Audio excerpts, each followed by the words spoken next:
Bulletcast for life.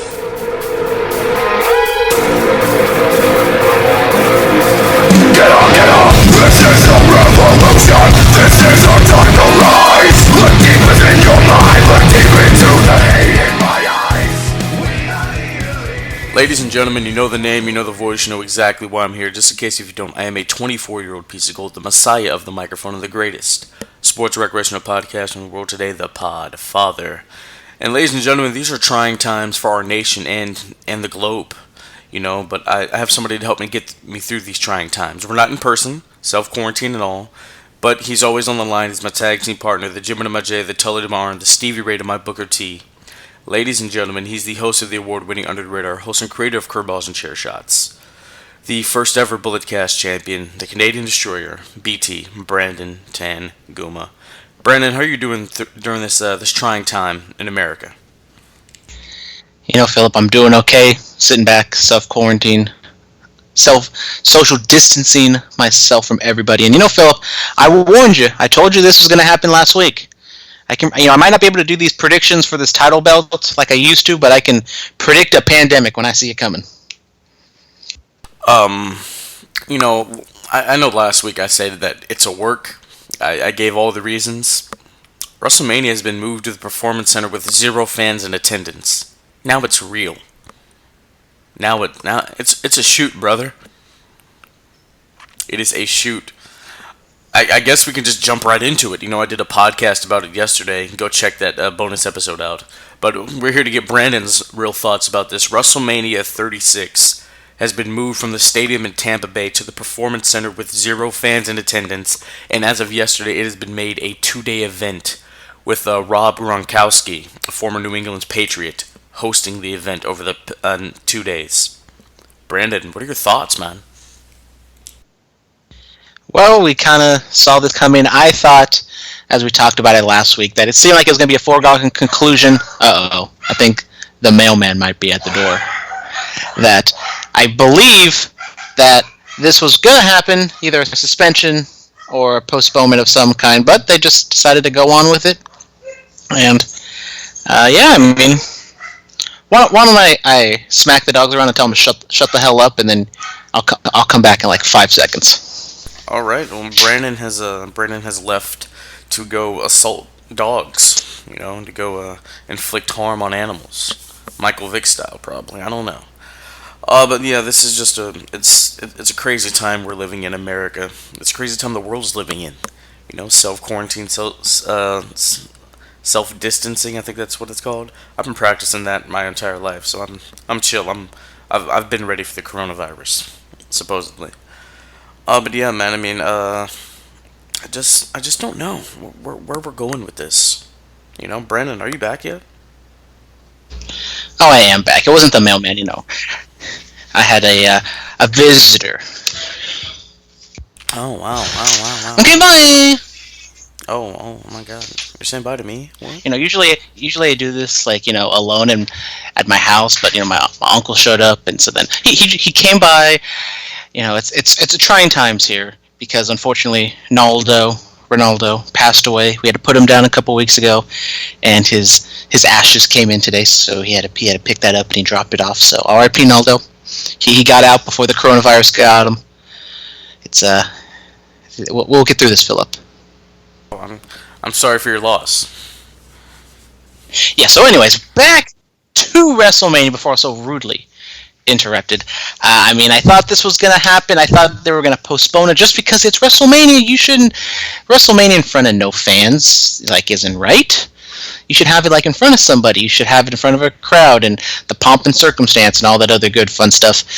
But I guess they kind of looked at the surroundings. They said, okay, what are our best options? Should we just wait? What are we going to do? Should we, you know, just go ahead with it?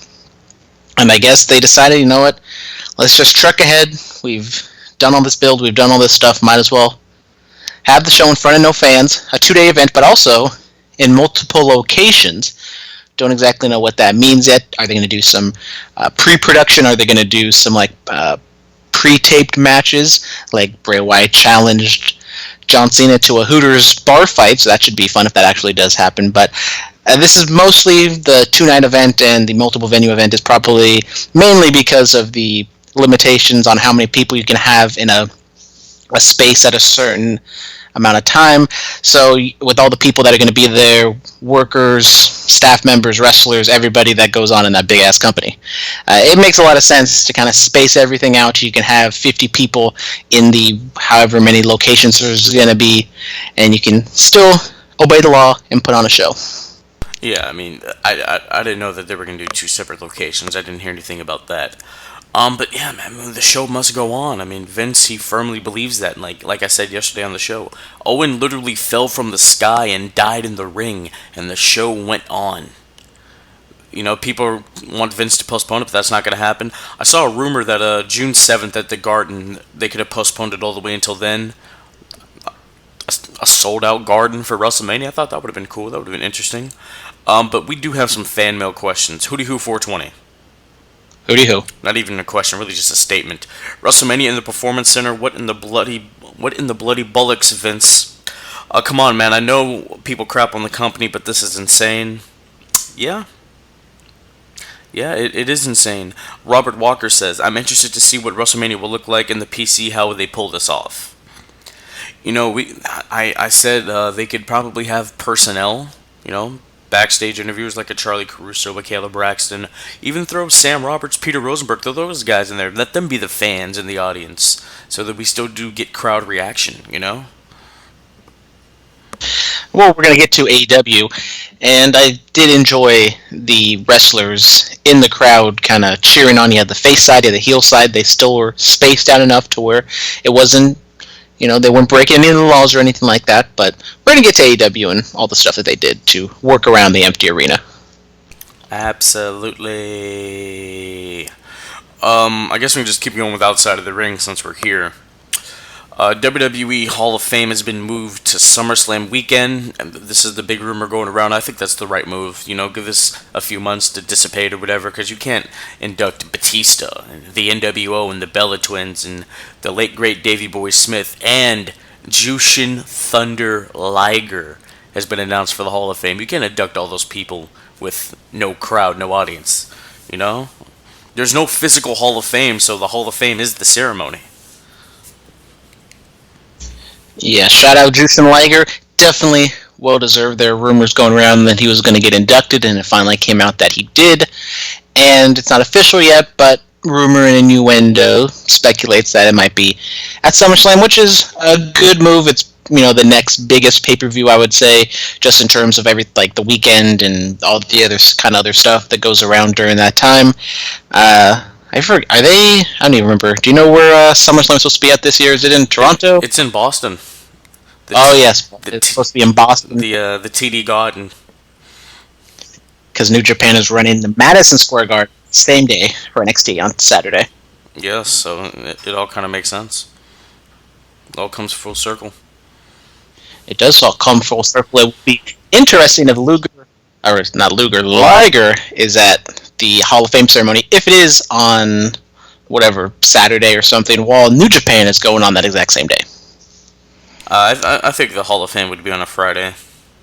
Or you can't do that because of SmackDown. It was supposed to be on Thursday. Oh yeah, well it'll be on a Thursday then. There we go. That's the best way you can do that. Continuing with Hall of Fame talk, Ken Shamrock, the world's most dangerous man. He's going into the Impact Hall of Fame. Such people that are already in that Hall of Fame consist of Kurt Angle, Gail Kim, the Dudleys, and the Stinger. Alright. Okay, Ken. He was their first champion. It makes sense. Shout out Ken Shamrock. Still wrestling. First ever Impact, or I guess TNA champion when it was the NWA championship. I mean, good for him. Who knows when exactly that ceremony will take place, even though it's not really a ceremony. It's more like they just put you in and you cut a promo in the middle of the ring and then you're in the Hall of Fame. Yep. Short, simple, to the point. You gotta love it. You gotta love it. Alright, the Revival have apparently taken a pay cut since they have not been used on WWE TV. Apparently they're sitting at home taking a pay cut. Yeah, if this is true, they cannot be happy about this. You know, they are artists. They are artists of this craft of professional wrestling. And yeah, man. Doesn't sound good for Dash and Dawson.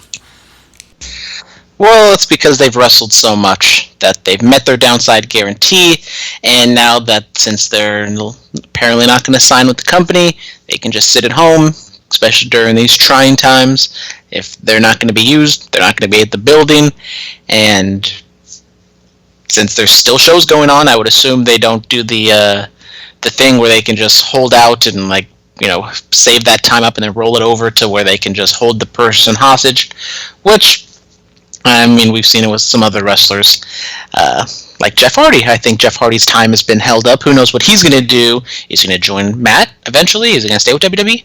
We will have to stay and find out. But after all this speculation for it feels like forever, I think it's finally definitive that the Revival are moving on from WWE. Yes.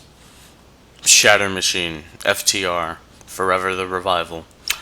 Alright, Steve Austin's Broken Skull sessions on the WWE Network have been fantastic. He's had Bill Goldberg, he's had The Undertaker, he's had Bret Hart, who I just recently watched. But the Kane one was very interesting. He talks about his days in Mid-South and being Dr. Isaac Yankem and his bond with The Undertaker and how the Kane character evolved over time. But the one thing that really caught me was, I know it says a different type of match on the script here, Brandon, but you and Steve and Kane all have something alike. You know what that is? Well, I thought it was tag team matches, but now you changed the script. It said that they hate triple threat matches. Yes. Apparently they think they suck and they're too convoluted. Well, I've been sitting here on episode 160, so out here for 160 of these episodes, been banging the drum for triple threat matches being kind of stupid.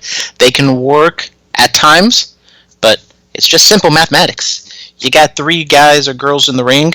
They can't all wrestle each other at the same exact time. Yes, you can do some triple spots, but for the most part, it's you wrestle one-on-one while someone's taking a Roman Reigns nap out on the outside. Yes. This is all true. Alright, we have to talk about SmackDown. It was the first WWE show with no crowd. Triple H was on commentary. What a phenomenal job by the game. What a phenomenal job. He and Michael Cole were just there kind of having fun. Real credit to Michael Cole for kind of keeping the show rolling during this difficult time. They didn't mention it, the big thing that's going around. They didn't want to mention it, which is, that's their prerogative. But we have Sasha Banks and Bayley come out and they're cutting a promo to nobody. Or I should say, they're cutting a promo to Cole and Triple H. And then Twisted Bliss, Nikki Cross and Alexa Bliss come out there. And they take an L to Banks and Bayley. Well, now the mailman showed up, I think. I thought it was a fine start to the show. Triple H, overall, I think I might be a little bit more down on his kind of antics throughout the entire show than other people. But, you can't judge them too much because they're just, thinking about all this stuff on the fly, because just a week ago, we thought that maybe SmackDown was going to go on as planned. Who knows what was going to be going on. It's been maybe the longest week of my life, Phillip. It feels like we've been here for like a month, but it's only been a week. Yeah, man, it's okay. Self-isolation is good. I've been practicing this my entire life. It's okay, Phillip. We'll get through this together. Yes. Your graduation has been postponed, am I correct? I don't know. Oh, the Double or Nothing better go on as planned. I know that. They better be, because I got tickets and I got hotel and plane tickets and everything, and MGM still hasn't said anything about how long they're gonna keep their hotels open. So if their hotels aren't open, I assume their arena wouldn't be open. Well, we're still in March. Like, April hasn't happened yet. Double or Nothing is at the end of May, so we have a lot of time for this to really just shape up and get better. I don't think it's going to go until August like the guy that runs our country said. I don't think that's the case. Well, if he got up on this about a month ago when everyone was saying, hey, I think you should take this seriously, then maybe we wouldn't be in this predicament. Maybe this predicament would have happened, a couple weeks ago instead of right now. Yeah, well, Number 45. Yep. Cody Rhodes, 2024. Oh, man. We need Cody. We really do. All right, ladies and gentlemen, the big dog, Roman Reigns, he has an interview with Michael Cole, and this was really good. I enjoyed the promos from this show with no crowd. He was able to speak and just be himself. I felt like a little bit of Joe was coming out of Roman, Talk about how this is his legacy, his bloodline. Bill had his time, it's time for the current stars to really shine. So I was like, okay, cool, We've heard this before when Roman, like, going up against Brock, going up against a part-timer. It was good stuff, though. I enjoyed it. Well, Philip, I didn't enjoy this as much as you did because the entire interview was based around Michael Cole asking the question, "Oh, Roman, why are what you have to people who say that you shouldn't be in this match?" And he was like, "Oh, I busted my ass and I main evented all over this country and this world and blah blah blah." And he didn't even really answer the question because people aren't complaining about him being in the main event. It's people complaining about how did he get this opportunity. He just showed up, said, "I'm next," and just jumped over everyone, even though we had him and Sheamus saying that they're going to be an Elimination Chamber match, and then nope, just Roman comes out, says a couple words, and there you go. Well, I'm not mad at Roman for doing that. Do you know why, Brandon? Because he's the big dog. No, because he doesn't book this stuff. So I'm not mad at him for it. But in the show, that's what he said, so I'm going to get mad at him. I'm not going to get upset with him. I thought it was fine. He's busted his ass. He has main evented all over the world. He busted his ass. He beat leukemia to come back here, I'm not mad at him. All hail the I'm big not dog. mad, I'm just disappointed. That's fine. Jeff Hardy makes his return to WWE in-ring competition, and he defeats Baron Corbin. He hits a Twist of Fury. Yes, that's what I said. Twist of Fury. And then a Swanton Bomb for the 1-2-3.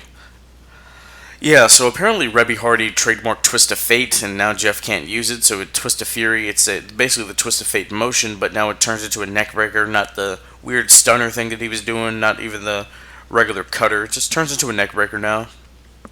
Yeah. It's a pretty short match, as all these matches we've seen in front of no crowd in WWE's presentation of it. And it was fine. I mean, a good win for Hardy to come back. It seems as though Corbin and Elias are still in some sort of feud. I hope that doesn't happen in front of nobody at a WrestleMania crowd. But they would still find a way, I think, to kill the crowd at WrestleMania with that match. Wow. No love for our king. And Elias. They both share equal blame. No, I think Elias is to blame. All hail King Corbin. At least Elias will be happy because he can sing, and the crowd won't interrupt him and stuff. We'll see. All right, the main segment of this show was John Cena coming out to do an interview, cut a promo with Michael Cole. People talked about why John's never buried, and he says because he always accepts his faults and accepts his losses. Talks about all the losses he's had. He talks about the loss to Rob Van Dam. Talks about how he lost to CM Punk in Chicago. Talks about the loss to The Miz and The Rock and all these other guys. And then Bray Wyatt. I like this with the no crowd thing.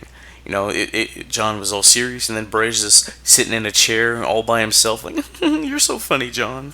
And I thought that was really interesting. And then he gets in there and he tells him, just to let him in and stuff like that. So I thought this promo did very well. I enjoyed this promo. I thought this was probably the best thing from SmackDown. I think they utilized it well. I think similar to the Edge promo, that this environment kind of helped the promo just because of kind of the sinisterness of Bray Wyatt and kind of his act. So I think that kind of helped it come across a little bit more creepy.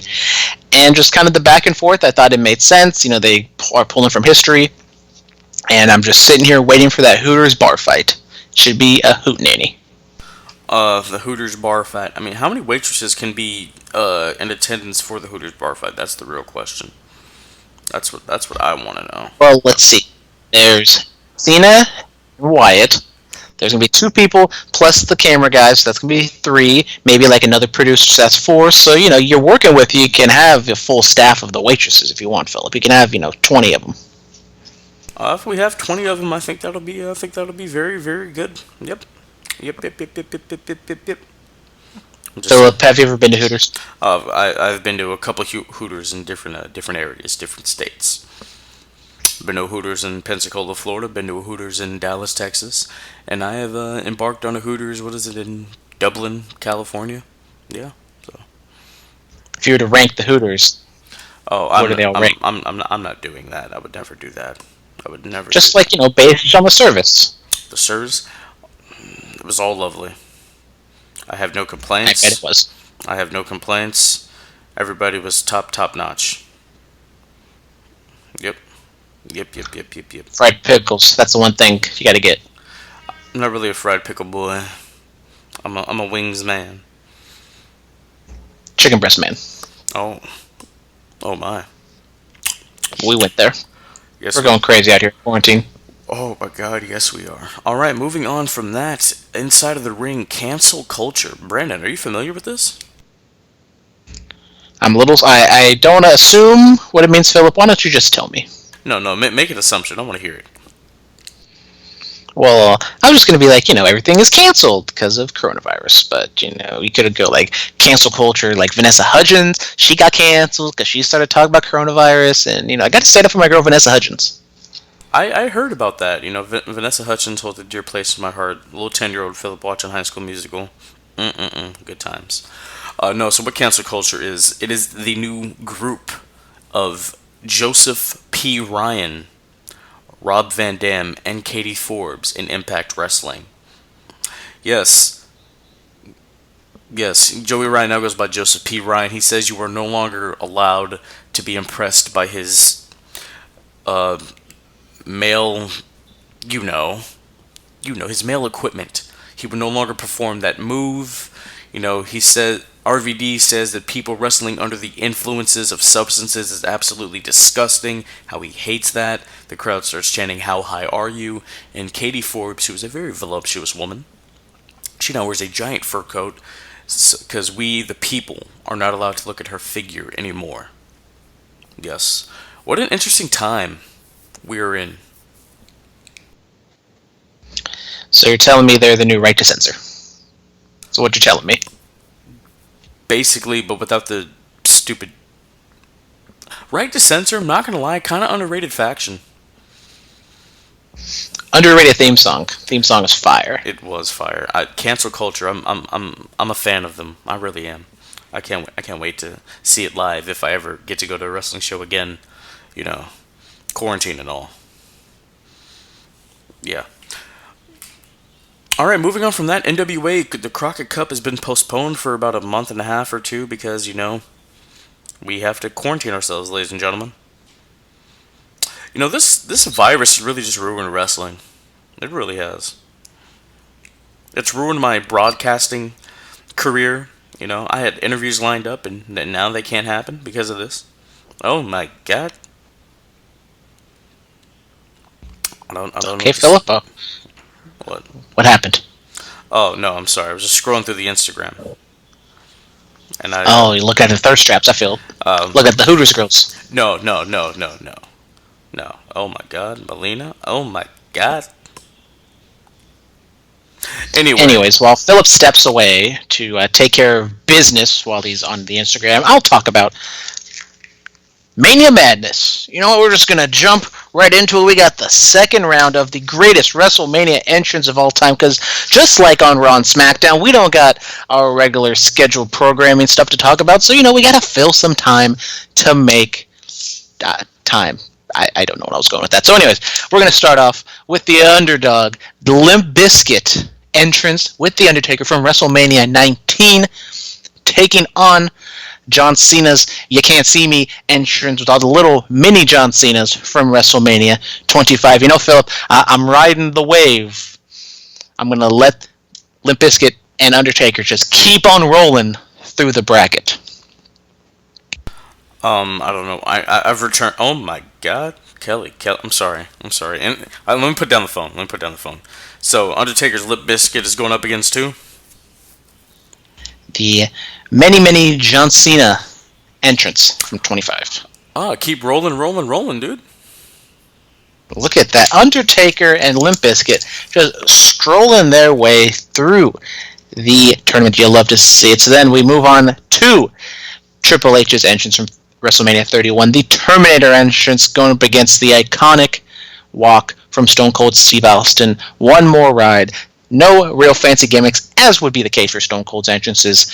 Just him walking the iconic shot of Safeco Field in the background of him walking down the ramp for his last match. I gotta go with Steve, man. You have to. It's the last match. That intensity in his eyes. It wasn't pomp and circumstance. It's what he's been doing his whole career. Black trunks, a black cut, just walking down that sinister Texas stare in his ice cold blue eyes. You gotta go with Steve Austin. I'll go with Steve Austin as well. So then let's move on to The Undertaker's return at WrestleMania 20 with the Druids, with the fire. I don't even know what the hell you call those things. He walks through the fire, but taking on is Shawn Michaels from WrestleMania 25 against The Undertaker, because it's hell getting to heaven as he cascades down from heaven, all white, smoke, and the gospel playing in the background, Philip. I have a feeling I know which one you're going to pick. I just saw that entrance again recently when I was standing in Costco for an hour and 40 minutes getting toilet paper and water like an idiot. I watched the greatest wrestling match of all time, and I'm going to pick Shawn Michaels. Yeah. I will go with Shawn Michaels as well. Iconic entrance. Maybe The Undertaker's entrance, maybe it's not the most fanciest entrance in the world, but I think everything that revolves around the match with Shawn Michaels and The Undertaker, I'll go with that one as well. So then moving on to the final match on this side of the bracket, we got the Ultimate Warrior, my favorite wrestler of all time, from WrestleMania 6. Once again, no pomp and circumstance, just him walking his eccentric ass down the ramp. Going up against Triple H, WrestleMania 30, with all the NXT women as his, I don't know what you would even call them. We're not going to do that because we don't want to get canceled on this episode. And so I will go Triple H. I thought it's a beautiful entrance. One of my favorites, I would say. And it also has some cool historical, ramifications as well.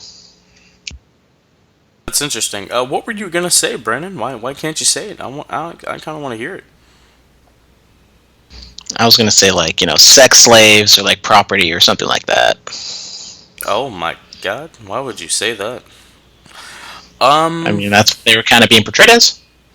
I'm going to go with the game, Triple H, all day, every day. Yeah. Well, as we move on to the other side of the bracket, so apropos as we talked about it, we got Triple H again at WrestleMania 22, which I think this is probably his most underrated entrance, but I think the best one that he's ever had. Him just sitting there on the throne, very Game of Thrones-esque before Game of Thrones is even a thing, taking on one of those women that was in his entrance from WrestleMania 30, Sasha Banks, with 32, with her cousin, Snoop D-O-G-G. Oh man, Jesus, that's a hard one. Is she the only woman on this list? I believe she's the only woman on this list. Oh well, Sasha has to run the gauntlet then. I'm picking Sasha Banks. Well, then I guess I'll be the sexist and I'll pick Triple H. So Phil, wow. Flip that coin. Oh damn it! Do I even have a coin today? All right, what are you calling? Heads or tails? Tails never fails, unless it's heads. Oh my God, you win. Yeah, because tails never fails, Philip. I told you this. So then, we move on to, I think, a pretty easy one. We got Ric Flair from WrestleMania 24 taking on CM Punk, WrestleMania 29. Cult of Personality being played out, but we got Ric Flair on his last match in WWE. The robe, the fireworks. It's so beautiful. You got to go with the Nature Boy. You do have to go with Nature Boy. I just watched that match, that whole entrance last night. It was, oh my God, it was spectacular. I have to go with the Nate. Then we got the penultimate matchup, Stone Cold Steve Austin from WrestleMania 13. A little bit more pomp and circumstance, as much as you're going to get from the Texas Rattlesnake with the glass breaking. He walks out, taking on the Macho King, him on his little throne thing, whatever. It's very similar to what King Corbin is using these days. He comes out getting fed grapes by Sensational Sherry. And, yeah, all that being said, I'm going to go with Stone Cold. Iconic. We see him walk through the shattered glass all the time. And, yes, we don't really talk about the Macho King all that much. Great entrance, but Stone Cold, I think, is better. I will have to go with the WrestleMania 13 entrance because it led to one of the best matches that I've ever seen. You know, the fight between him and Bret Hart, and passing out on the sharpshooter in a pool of his own blood. I got to go with Austin. And now the final one of this bracket, we got a newer entrant with the New Day from WrestleMania 32 coming out of the Budios in their Dragon Ball Z attire, taking on Shawn Michaels on the zip line, walking all the way, or getting pushed all the way down to the ring. I know Shawn Michaels' entrance might be iconic, but it's very basic. I will go with New Day. I really enjoyed this entrance. I think it's a lot of fun. It fits their character. I think Phillip was going to have to disagree, so Phillip, flip the coin and you can call it what you want. Who said I was going to disagree? Because it's your boy Shawn Michaels. I know. As I'm looking at pictures of Victoria on Instagram, I'm sorry.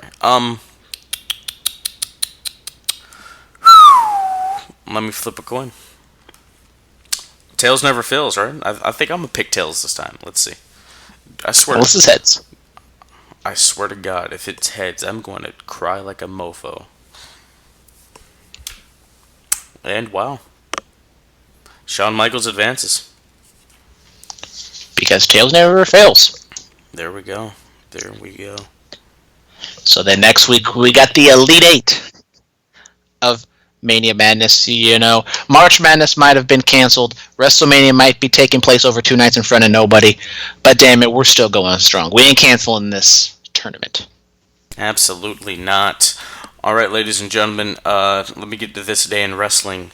Madison Square Garden, 1990. The Ultimate Warrior ends the undefeated streak of Kurt Hennig, Mr. Perfect. WCW Uncensored, 1995. Hulk Hogan was on that show. That's honest to God. That is all I can tell you about that. WCW Uncensored 2000. Sid Vicious defeats Jeff Jarrett for the world title. Raw on this day in 2001.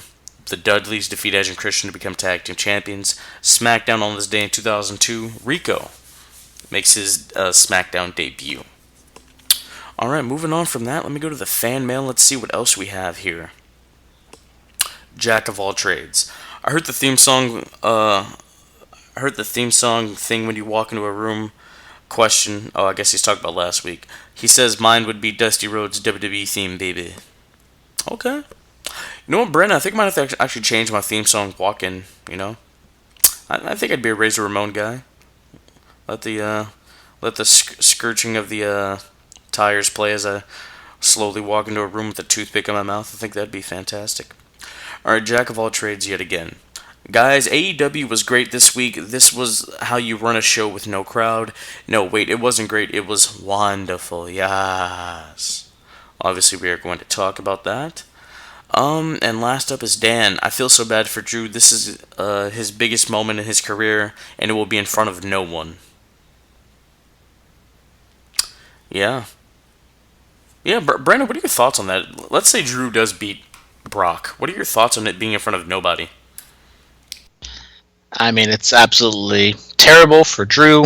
I mean, just for the WrestleMania and the boys and girls in general.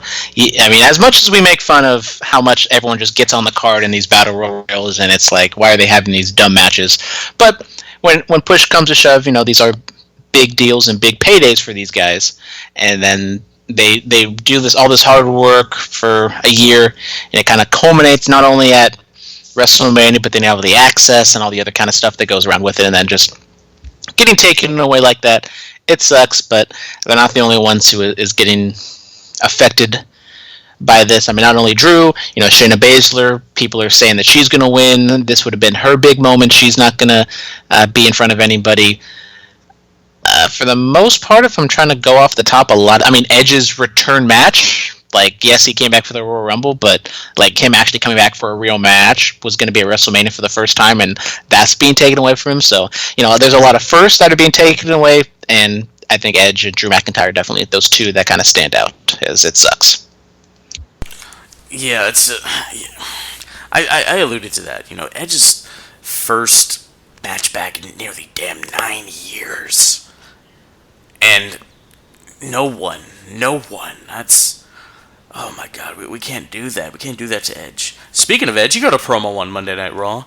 This was good. You know, it had the intensity. You know, we talked about how Mick Foley passed a torch to him and Randy. Talked about how they came up together. They battled for the IC title. They formed Rated RKO. And he said, Randy, if you have the gall, if you have the balls, you and me, last man standing, WrestleMania. What a very intense promo by the Rated R superstar. And because of travel issues, he drove 17 hours just to make it to Raw to cut this promo. What grit, what passion, what determination by the Rated R superstar. Shout out Edge. I mean, I kind of alluded to it when we were talking about the Cena and Wyatt promo. I thought that this promo was fantastic. I don't know if it's being hyperbolic to say that this might have been Edge's best promo of his career, but I think the empty arena vibe and just kind of the seriousness and what he was doing, just looking straight into the camera, no crowd, nothing in the background to really take away from what he was saying.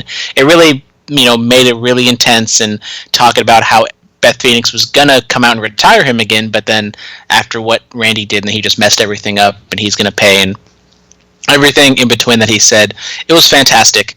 And I mean, they definitely started off hot, if you can start off hot in an empty arena, with a fantastic promo by Edge. Yes. Fantastic by the Rated R superstar. Alright, there was a contract signing between The Undertaker and AJ Styles. Taker, the fastest walk down the ramp ever by the dead man. He's flipping tables and throwing chairs, and AJ, cuts a promo on the screen because he's not in the ring. And he talks about his wife again. He signs a contract, and he makes Gallows and Anderson go deliver it to Taker.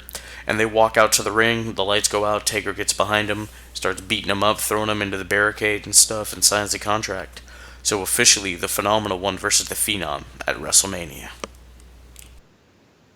Yeah, I mean, I think the AJ promo this week was better than last week. He still is going down that shoot angle, which doesn't really help him or Taker, especially if Taker is going to win in the end. Taker did look a little bit more American Badass. I don't know if that was by design because they're going to go to that at WrestleMania, or if it's just maybe practical reasons of, you're not going to have a 20-minute entrance with all that stuff, so just kind of bring him out there with the bandana and his whatever tights or pants, whatever we call those things. And I mean, I'm interested to see what they do. It's a personal feud, so it would make sense for the American Badass Mark Calloway to come out. So we're just have to stay tuned to find out what happens. I guess they're not going to have a bike entrance because there's really no reason to try to bike out in the Performance Center when you only got to go 20 feet.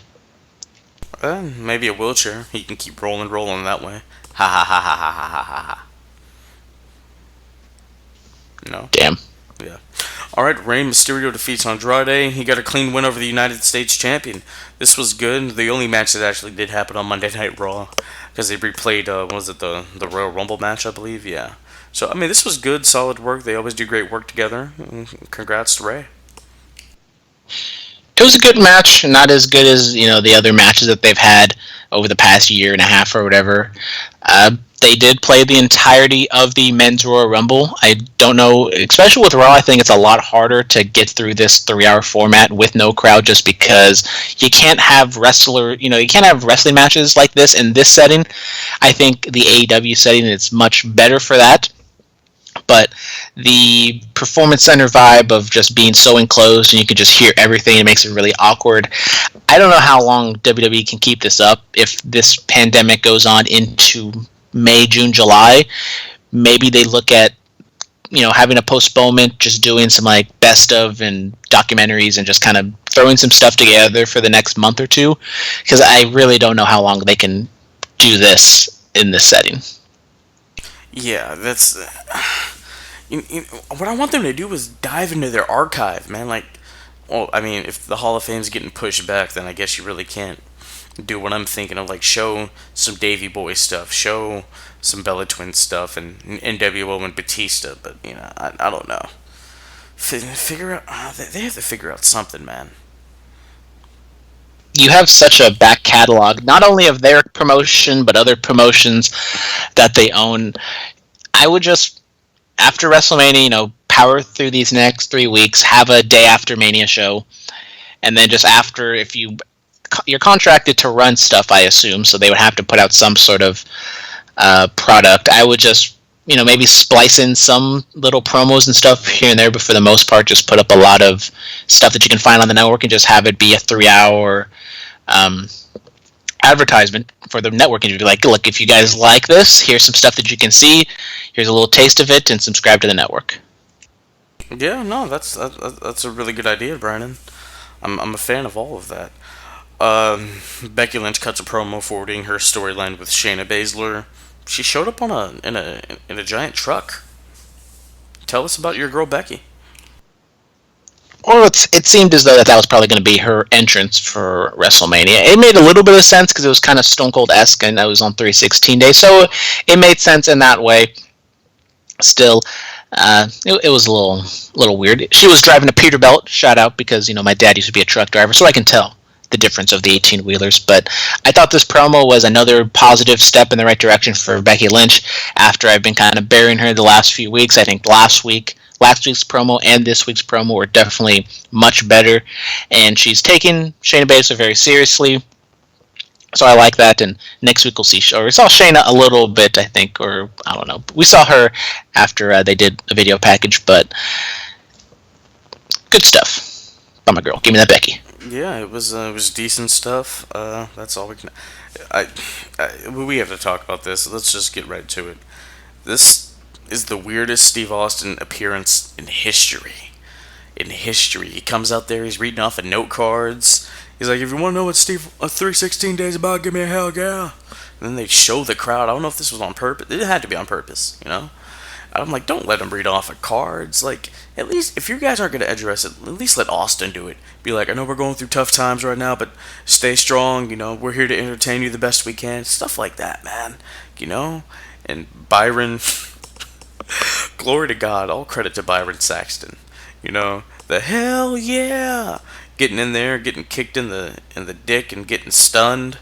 And then after that, Becky Lynch comes out there, the Street Profits come out there, the Street Profits get stunned. What they could have done since it's 316 day, they could have just played some of Austin's best moments, like the beer truck and the moment with Kurt Angle singing to him, and the little cowboy hats and stuff like that. Like they could have done stuff like that. Just make it all about Austin. Yeah. They did advertise that Austin appearance for a long time, so I guess they gotta pull the trigger and make that happen. No, I mean, he could have still come out there and stunned a couple people, but I'm saying, like, have him on commentary, like Baby Huey said on the most recent episode of In the Click, or play some of his greatest moments. Hell, play an Austin match. Come on, guys.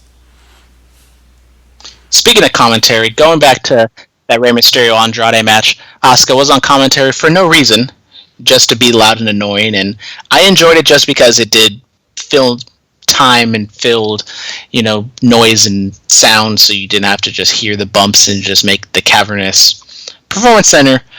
So I enjoyed that part.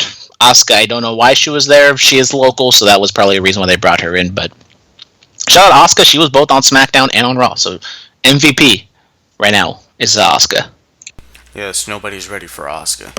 Anybody can get it. Alright, now we gotta move over to All Elite Wrestling Dynamite!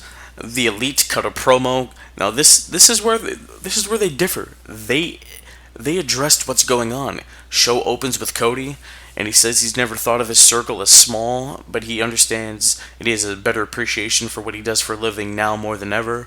He says we are going to do our best to entertain you tonight. There you go. That's all you have to do at the top of the show is address it. And then Kenny and Matt come out. They talk about what's been going on with the Inner Circle and the Elite. And then Hangman Page comes out there and turns his back to the guys. What are your thoughts on the opening of All Elite Wrestling Dynamite? I thought it was a fantastic open. they alluded to it, but didn't outright talk about it, which I understand why they're not going to just go out and, talk about the virus and be like, everybody knows what's going on, so you don't need to really go into detail and all that stuff. The promo itself I thought was really good. I don't know why Kenny thought the world was falling. I mean, it kind of is, but overall, the promo was good, but the setup and just kind of the overall aesthetic of Dynamite, I think it was 100 times better of what they did at the Performance Center. It's in an open air building, so you don't hear everything. It still kind of sounds normal-esque. And then they had you're shooting the camera right at the screen, right at the stage, so you don't see any empty seats. It just kind of felt like, that there's nobody else there, but it didn't stick out as much as the Performance Center, where they do the hard camera on the ring with like 5 rows of empty chairs behind them, and it just kind of emphasizes that, look, there's nobody here, and it's kind of weird. But then you have the wrestlers and the face side, the heel side on each side kind of making their own noise and kind of doing their own thing. You can't really hear what they're saying, but it's something. And they did promos and stuff, and it felt like just a normal show. And I know I'm going on a limb, Phillip, but I think this is the best wrestling show I have ever seen. Really? That had no fans in the arena. Oh, okay. I like the pause. No, I will agree. I think this is the best wrestling show I've seen with no fans in the arena. It still felt like Dynamite. The internet wrestling community has been praising it. I haven't heard a bad thing about this. But not having the fans in the arena, it did tell at some point in times. Like, we'll talk about it eventually as we recap Dynamite here. But Jurassic Express went on to defeat the Butcher and the Blade. There was no Bunny. I guess she's not essential staff. It's a shame. Hey, that Bunny's essential in all staff. Hello? I had to censor myself. Yes, there we go. What are your thoughts on the match? It was a good match. The Butcher Blade, we kind of realized that they're not going to be much more than kind of a lower card tag team, which is a little bit of a shame. I think they could be a little bit more, but going up against Jurassic Express, I think they can be a lot more, and they haven't really established themselves and gotten a lot of wins, so it makes sense. They still kind of played up the alliance with MJF, with MJF and Sean Spears taking some side bets during the show, which is kind of a nice little side story. But overall, the match was fine. Probably the weakest. The women's match is probably the weakest, but that and the women's match was probably the 2 weaker matches, and then the other tag matches were better. Shout out to Brandy Rhodes being the ring announcer for that night. She went back to her roots. I did pop with the little tag that she's never going to ring announce again. Hey. Yeah, it's you do you, boo-boo. I wonder where Justin... I mean, he was at home, but do you think he has the... No, I think it's just essential staff. Brandy was going to be there regardless because she's going to travel with Cody. She has ring announcing experience. The ring announcing isn't that essential to the show because there's not a crowd there, and she's there. She has experience. Why bring in another person when she's going to be there anyways? The ring announcing is essential, crowd or no crowd. Do you know how many years I grew up hearing John Cena? Yeah, man. I need that. I do. I need that. I was glad to see the return of Eden Styles. Who? She related to AJ? Yep, she's AJ's aunt. Oh. I wouldn't see how that works if she's young. Okay, I'm not going to get into that. Alright, the Lucha Bros defeat the Best Friends. Snoop Dogg is like 20 years older than Sasha Banks, but yet they're like cousins or nephews and uncles, and I don't know, I get confused. No, they're cousins. Which that makes sense. I have cousins that are like 30 years older than me. That makes sense. That's okay. Yeah. So, what are your thoughts on Lucha Bros defeating the Best Friends? Good match. Unfortunately, Pat couldn't be there because of travel restrictions, but Lucha Bros were there, so that's good to see. I don't know. I assume that they're kind of based in America at this point, so they're not going to have any travel issues. But a good match, and Lucha Bros get the win, but then the Best Friends challenge them for a parking lot fight, which should be interesting to see what they can pull off, because it's going to be something we've never really seen before in the AEW arena, get a little WCW backstage or whatever that terrible N64 game was back in the day. Yeah, Orange Cassidy walking out. Normally he would have got a huge pop, and he didn't. I was like, oh, that's how you really tell the crowd's not there. Yeah, the Orange Cassidy, whatever gimmick definitely is reliant on the crowd, and it's definitely shows when nobody's popping for his slothiness. Yes. Slothy like an orange juice slushy. Alright, Hikaru Shida defeats Penelope Ford, Big Zipper sound effect Rio, and Chris Statlander. Nobody got hurt, that's all we can ask for, right? Right, the match was fine. Penelope Ford getting a little bit of a push because I guess she beat Riho on Dark, which I probably should start watching Dark because there's nothing else to watch with crowds. But, Hikaru Shida, she got the win a few weeks ago, now she gets another win, so it seems as though she's being lined up to be the number one contender. I mean, it's fine, but we've kind of been there, done that with her. Big Swole is out there doing her thing with Britt Baker. No Britt Baker today, or last week, yesterday, whatever. I'm all confused because of what the hell's going on, but yeah, the women's division is still the AEW women's division. It is what it is, baby.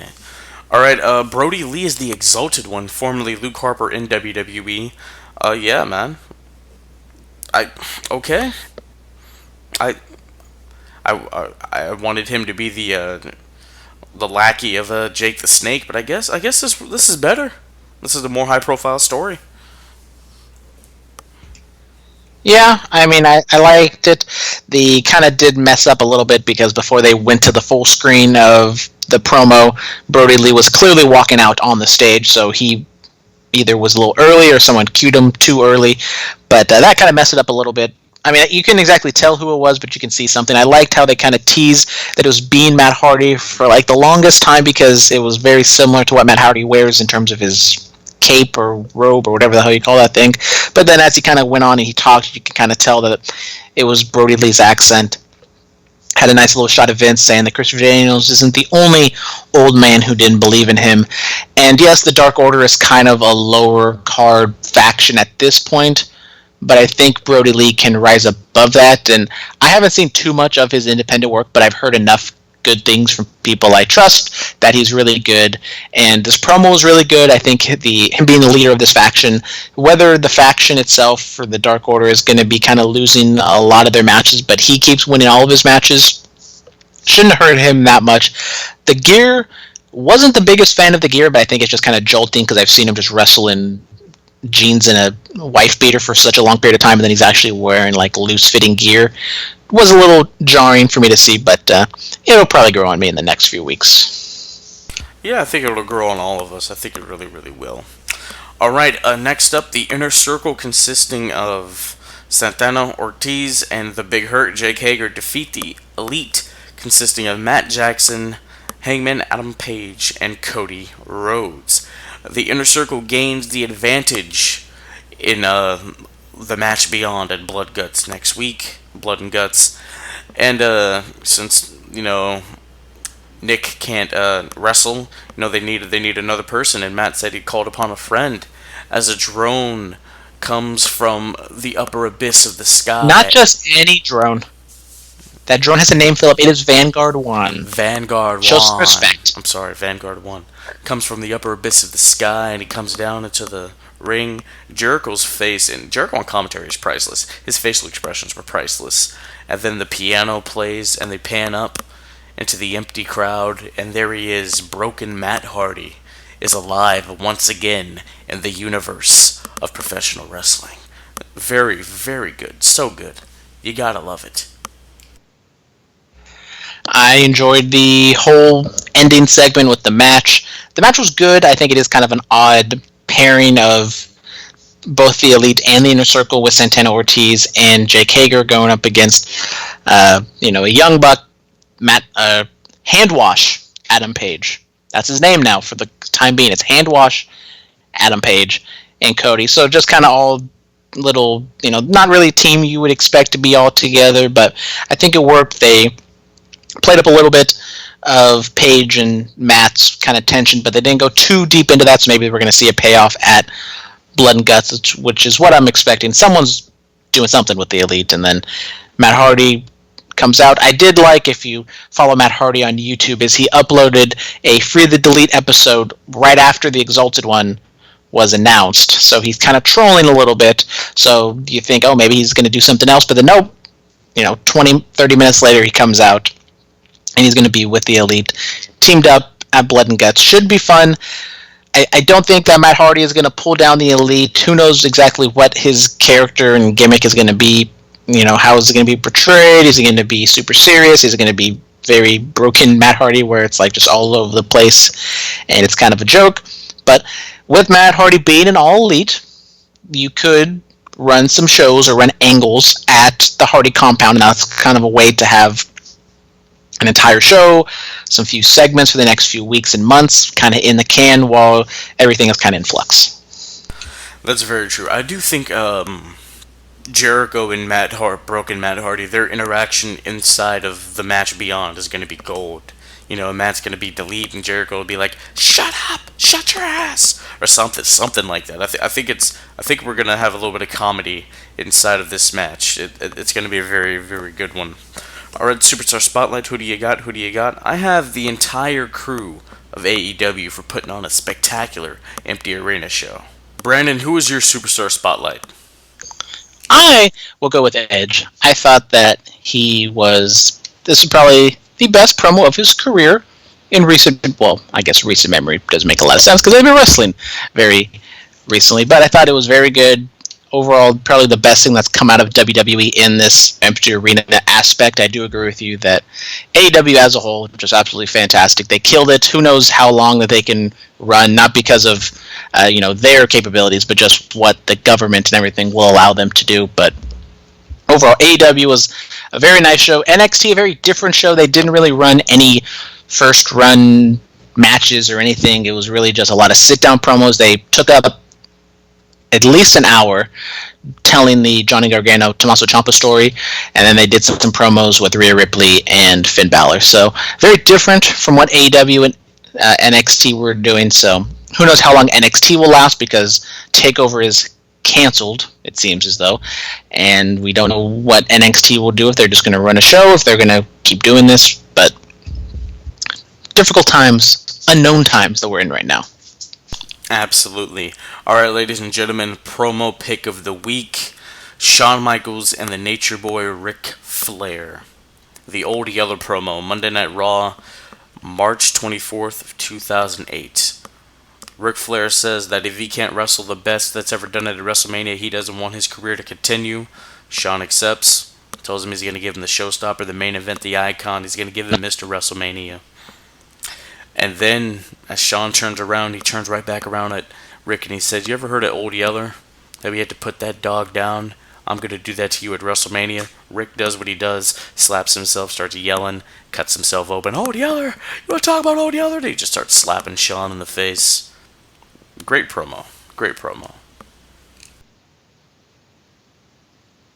Very apropos of what the opening of this podcast was, as I talked about. Naldo, R.I.P., had to put him down. Old Yeller, well, not Old Yeller style. We took him to the vet and humanely put him down. But anyways, very good promo. This is when Ric Flair is basically has to wrestle, and if he loses, he goes home. And we've talked about his entrance, the match itself, fantastic. This promo, fantastic. It was the linchpin of the story. They played it during the promo, and this is kind of the catapult for everything that happened in that match. Absolutely, it really was. Just two of the best that have ever done it. Solidifying a fantastic tale at WrestleMania. It'll never be done again. It was absolutely amazing. All right, our closing match pick of the week. Brandon, why didn't you pick a WrestleMania match? Because we are in trying times, Philip, I decided to do something different. We are doing a recent match. This was another empty arena show from Wrestle Talk, the people over there on the YouTube, as Bernie Sanders would say. You can go and check that out. Another very good, I think I would probably say better than what WWE has been doing in terms of their presentation of an empty venue show. The main event was Will Ospreay taking on B. Priestley, two partners in life. You know, I've been on the podcast and I've been very vocal against intergender wrestling, as I am not the biggest fan of it, but I did think it worked. They told a good story, and it's different. It's something different on the podcast. Yeah, WrestleMania season, we always pick WrestleMania matches. I don't know why you would do this. I don't know why you would go against the tradition of the show. I saw this match. I wasn't a fan, to be honest with you. I wasn't a fan. Maybe it's because I'm not a Will Ospreay guy. I don't think he has it. I don't think he has what it takes. Well, I mean, you also didn't think that this coronavirus thing was a thing, so. I mean, I'm right about this. I'm right about this, you know. A lot of people agree with me, you know. Even James E. Cornette, he agrees with me. What's he doing in the business? Who? Right now. I mean, you know, he's still doing his podcast. I mean, don't get me wrong, Cornette and I, we don't see eye to eye on a lot of things. I still do hold a grudge against Cornette for the things he said on NWA Power. But, you know, when it comes to the flippy flops and the doo-dahs, you know, Cornette knows what he's talking about, you know? When's the last time he's been relevant in the landscape of wrestling, Phillip? Cornette's relevant, you know, the Dark Side of the Ring series, he was very relevant in that. When NWA Power started talking about stuff that happened 30 years ago. Okay, NWA Power, most recent, he was very relevant in that, you know? And then he messed it up. He did mess it up, you know. But Cornette, he's given some very truthful takes about Will Ospreay, you know? Yeah. Probably have never seen a Will Ospreay match in his life. Just seen highlights. I've talked to Cornette. He's seen them. Yeah. He's seen You have it on good authority that he's seen a Will Ospreay match. Yes. That flippy flop mother effer. You know, he's gone into stuff like that. Can't tell a story to save his life. Yep, you know, that's basically what Cornette gets at. Which, you know, he's not wrong. I mean, Vader wasn't a fan. You know what Vader did? What he did before he left this earth? He beat Will Ospreay. Leon White, generational talent, miss him to death. Sorry he's no longer with us. That's before Will Ospreay put on some weight. You know, he's a big beefy boy now. He's a heavyweight. Will Ospreay couldn't lace up my wrestling shoes. Yeah. Yeah, I said it. Yeah, I went there. I'll go there all the time. Yeah. Alright, ladies and gentlemen, that's going to end the show. I'm burying Will Ospreay. I think he's the new guy to bury. You know, I've buried Kenny Omega to death. I'm still burying Matt Riddle as we speak. You know, just I think Will Ospreay, he's next on the totem pole. Yeah. So you just bury all my favorites, Phillip. I see how it is. Hey, you don't like the greats. You don't like a Randy Orton. You don't like a Charlotte Flair. You don't like greats. These people are great. When it's all said and done, who's going to be remembered in history? Randy Orton or Will Ospreay? Yeah. Yeah. You're not going to answer my question? I did, but it was on mute. You know, I have to do it at least once an episode. Oh, wow. All right, ladies and gentlemen, follow us on Twitter at Bulletcast, Instagram Bulletcast, YouTube channel Bulletcast. Email us, please, Bulletcast2 is the number 2, sweetswet@gmail.com. Whenever we're back on the radio, 99.9 FM at KW in Watsonville, iTunes, Stitcher, TuneIn, iHeartRadio, Anchor, Spotify, Patreon. We're all over the damn place. Thank you so much, ladies and gentlemen. We will keep you updated on our socials about this very, very trying time, what's going on with our nation and the world. We're trying to do our best to keep you updated with what's going on in the world of professional wrestling. Follow us. Follow NoDQ.com, the Rudos Podcast, Baby Huey and Bimbo Jimmo, and The Click. Follow those guys. Follow that podcast, you know, to get all the news of what's going on with Bay Area wrestling and, of course, what's going on with the national scene and the global scene of the world of professional wrestling. Thank you guys so much. Listen to Complex Conversations. Listen to Curveballs and Chair Shots. Under the Radar whenever Brandon does another one. Alright guys, we will talk to you next time. No matter how hard I fall, I'll get back up on my feet.